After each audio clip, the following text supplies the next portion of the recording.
प्यारे विद्यार्थियों, एक बार फिर से आप सभी का स्वागत है आपके अपने चैनल एग्जाम सर पर। दोस्तों, आरआरबी एनटीपीसी के एग्जाम जल्द ही आने वाले हैं, तो आज से हमने स्टार्ट किया है कि क्यों ना हम प्रीवियस ईयर पेपर्स जो आज तक आरआरबी एनटीपीसी में आ चुके हैं उनकी तैयारी आपको करवाएं। तो आज उसका हम पहला पार्ट लेकर के आए हैं और आज हम करवा रहे हैं 2 अप्रैल 2016 के जीके के वो क्वेश्चंस जो आपके लिए पढ़ना बेहद जरूरी है, ताकि एक तो आपको पता लगे कि किस प्रकार के क्वेश्चंस आते हैं और बहुत सारे क्वेश्चंस तो ऐसे हैं जो रिपीट हो जाते हैं। तो लीजिए आज से स्टार्ट करते हैं तैयारी आरआरबी एनटीपीसी की। जुड़े रहिए हमारे साथ एग्जाम सर चैनल के साथ। और अगर किसी को टाइम नहीं है डेली तैयारी करने का, तो वीकली आपको वीडियोस मिल जाएंगे हमारे एग्जाम सर मंत्रा चैनल पर, जिसका लिंक डिस्क्रिप्शन में आपको मिल जाएगा। उस चैनल को सब्सक्राइब करके आप चाहे तो वीकली तैयारी भी कर सकते हैं। क्वेश्चन नंबर 1, महान सम्राट अशोक किस वंश से थे? तो प्यारे विद्यार्थियों, 4 ऑप्शन आपके पास हैं, मौर्य वंश, मुगल वंश, गुप्त वंश या फिर चोल वंश। तो आप सभी को मालूम है, हमारी वीडियोस भी आ चुकी हैं मौर्य वंश के ऊपर। तो अशोक कहां से संबंध रखते थे, कौन से वंश से? मौर्य वंश से। एक बार फिर सुन लीजिए, मौर्य वंश। क्वेश्चन नंबर 2, निम्नलिखित में से किसका निर्माण मुगल शासक शाहजहां के द्वारा किया गया? जामा मस्जिद दिल्ली, बादशाही मस्जिद लाहौर, काबुली बाग मस्जिद हरियाणा या फिर किला ए कुहना मस्जिद दिल्ली। तो प्यारे विद्यार्थियों, अगर आपने हमारी ट्रिक देखी है मुगल काल की, तो हमने ट्रिक दी थी आपको कि मत जा रेशमा दीवानी, याद है ना? मत यानी मोती मस्जिद, तै से ताजमहल और जा से जामा मस्जिद, रेशमा से रेशमा बाग और दीवानी से दीवाने खास। तो प्यारे विद्यार्थियों, Jama Masjid Delhi is the right answer. Number 3, Sri Lanka को पहले सिलोन कहते थे, को किस वर्ष डोमिनियन ऑफ सिलोन के रूप में स्वतंत्रता दी गई? तो प्यारे विद्यार्थियों, वर्ष था 1948। फिर सुन लीजिए, 1948 में। क्वेश्चन नंबर 4, वैज्ञानिक नाम होमोसैपियंस का अर्थ क्या है? होमोसैपियंस आप सभी को मालूम है कि मनुष्य का वैज्ञानिक नाम है, साइंटिफिक नेम है, जूलॉजिकल नेम कह सकते हो आप इसको। तो इसका मीनिंग होता है बुद्धिमान आदमी, वाइज मैन, बुद्धिमान आदमी। क्वेश्चन नंबर 5, निम्नलिखित में से किसे वर्ष 2011 में स्वतंत्रता प्राप्त हुई? तो प्यारे विद्यार्थियों, आपको मालूम होगा वर्ष 2011 में नॉर्थ सूडान से एक देश अलग हुआ था जिसका नाम था दक्षिण सूडान। तो राइट आंसर इज दक्षिण सूडान। क्वेश्चन नंबर 6, निम्नलिखित में से भिन्न चुने, सीरियस, मंगल, नेपच्यून या शनि ग्रह। तो प्यारे विद्यार्थियों, आप सभी को मालूम है मंगल, नेपच्यून और शनि ये सभी प्लैनेट है, यानी ग्रह हैं, और सीरियस ग्रह नहीं है। तो सीरियस इन सभी में से अलग है। क्वेश्चन नंबर 7, रेडियम किस खनिज से प्राप्त किया जाता है? यानी कि इसका अयस्क बताना है। तो 4 ऑप्शन है, रूटाइल, हेमेटाइट, चूना पत्थर या पिंच ब्लेंड। तो प्यारे विद्यार्थियों, इसका राइट आंसर है पिंच ब्लेंड, यानी pitchblende is the ore of radium. Ore means अयस्क। क्वेश्चन नंबर 8, 2016 में दुनिया की सर्वप्रथम तेजी से असर करने वाली रेबीज रोधी दवा कहां लॉन्च की गई? भारत, इंग्लैंड, दक्षिण अमेरिका या फिर जर्मनी। तो प्यारे विद्यार्थियों, इसका राइट आंसर है भारत। जी हां, इंडिया, भारत।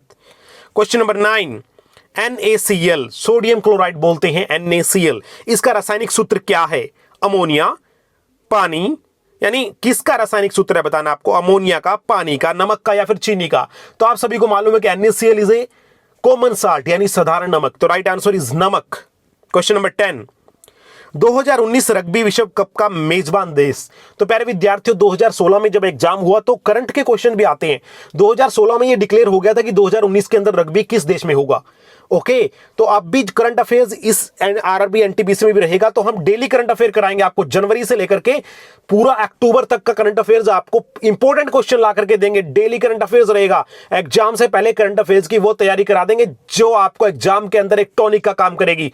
पूरा करंट अफेयर की बजाय चुन चुन के हर महीने से 50 क्वेश्चन लेकर के आएंगे और आपको लगभग एक वीक के अंदर पूरा करंट अफेयर करा देंगे। और हां, जो संडे को तैयारी करना चाहते हैं उनको एक ही मैराथन लेक्चर्स दे देंगे पूरा का पूरा करंट अफेयर्स का, अब तक का, जनवरी से अक्टूबर। तो 2019 रग्बी मेजबान देश कौन सा था? तो प्यारे विद्यार्थी, वो था जापान। क्वेश्चन नंबर 11, रामखेलिया किस राज्य का लोक नृत्य है? रामखेलिया लोक नृत्य भी हमने आपको करवाए थे, आपको याद होगा ट्रिक के माध्यम से। तो रामखेलिया जो है वो बिहार का लोक नृत्य है। किसका है? बिहार का। क्वेश्चन नंबर 12, मानव शरीर में मौजूद निम्नलिखित कोशिकाओं में से किसमें माइटोकॉन्ड्रिया नहीं पाया जाता? माइटोकॉन्ड्रिया वो होता है जिसके अंदर एनर्जी स्टोर होती है in the form of ATP यानी एडिनोसिन ट्राइफॉस्फेट। तो इनमें से किसके अंदर माइटोकॉन्ड्रिया नहीं पाया जाता? तो प्यारे विद्यार्थी उसका नाम है लाल रक्त कोशिका यानी RBC, red blood cells. Question number 13, निम्नलिखित में से किस ग्रह का कोई चंद्रमा नहीं है? चंद्रमा मींस उपग्रह यानी सैटेलाइट नहीं है। तो बृहस्पति, मंगल, शुक्र या नेपच्यून? तो बृहस्पति, मंगल और नेपच्यून। बृहस्पति के बहुत सारे उपग्रह हैं, मंगल के 2 हैं, डेमोस और फोबोस। नेपच्यून के भी बहुत सारे हैं। तो प्यारे विद्यार्थियों, शुक्र एक ऐसा ग्रह है जिसका कोई उपग्रह नहीं है। इसके अलावा नोट कीजिएगा, मरकरी यानी बुध का भी कोई उपग्रह नहीं है। अगर इस बार ये क्वेश्चन आता तो मत चूकिए। क्वेश्चन नंबर 14, सन 2013 में प्रक्षेपित किया गया भारत का पहला विशेष रक्षा उपग्रह कौन सा है? 2013 में विशेष रक्षा उपग्रह, तो उसका नाम है GSAT-7। GSAT-7। क्वेश्चन नंबर 15, महिलाओं ने पहली बार ओलंपिक खेलों की सभी प्रतिस्पर्धाओं में भाग लिया। तो यहां पर 3 चीजें नोट करने वाली है। पहली तो महिलाएं, उसके बाद क्या पूछ रहा है? ओलंपिक खेलों में। अब महिलाएं ओलंपिक खेलों में भाग ले रही हैं, लेकिन क्वेश्चन क्या कह रहा है? ध्यान से सभी पढ़ना है, नहीं तो गलत कर दोगे प्यारे विद्यार्थियों। सभी स्पर्धाओं में, ऑल इवेंट्स में भाग कब लिया सबसे पहले? तो वो था 2012 में। नोट कीजिएगा 2012। क्वेश्चन नंबर 16, बाह्य अंतरिक्ष में यात्रा करने वाला प्रथम मानव कौन था? बाह्य अंतरिक्ष में, outer universe, Neil Armstrong, Yuri Gagarin, Buzz Aldrin या जॉन ग्लेन? देखिए यहां पर बात हो रही है बाह्य अंतरिक्ष की, तो right answer is Yuri Gagarin. Yuri Gagarin. Question number 17, Brahmaputra नदी निम्नलिखित में से किस देश में प्रवाहित नहीं होती है? तो आप सभी को मालूम है चाइना से निकल करके ब्रह्मपुत्र नदी कहां से कहां पहुंचती है? तिब्बत से निकलते हैं ना प्यारे विद्यार्थियों। तो आपको कंफ्यूज नहीं होना बिल्कुल भी। आपको ध्यान रखना है कि वहां तिब्बत चाइना से निकल करके उसके बाद वो भारत में प्रवेश करती है और भारत से वो बांग्लादेश में चली जाती है। तो किस में प्रवेश नहीं करती? तो प्यारे विद्यार्थी इसका राइट आंसर है नेपाल में नहीं करती। कहां नहीं करती? नेपाल। क्वेश्चन नंबर 18, भारतीय संविधान में उल्लेखित आपातकालीन प्रावधान किस देश से लिए गए हैं? संविधान की ट्रिक भी हमने आपको दी है, अगर आपको याद है ना तो आप कभी भूल नहीं पाएंगे। ट्रिक को जरूर देख लिया करें।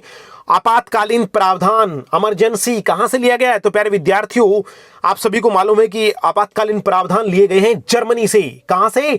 जर्मनी। क्वेश्चन नंबर 19, निम्नलिखित में से किस वैज्ञानिक ने एक्स किरणों की खोज की थी? फिर से 4 ऑप्शन देख लीजिए, William Röntgen, Philipp Lenard, Marie Curie या विलियम क्रूक्स।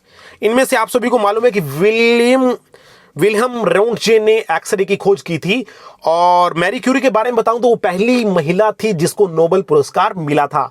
ये भी हम आपको करवा चुके हैं, लेकिन आपको इन चीजों के ऊपर भी ध्यान देना जरूरी है। क्वेश्चन नंबर 20, मूल तत्वों की आवर्त सारणी। यहां पर बात करें आवर्त सारणी की, मूल तत्वों की आवर्त सारणी बनाने वाले पहले वैज्ञानिक कौन थे? हेनरी मोजले, रॉबर्ट बॉयल, मेंडलीफ या जॉन न्यूलैंड्स? देखिए अगर आवर्त सारणी का पहला प्रयास किया था तो वो डॉबरनियर ने किया था।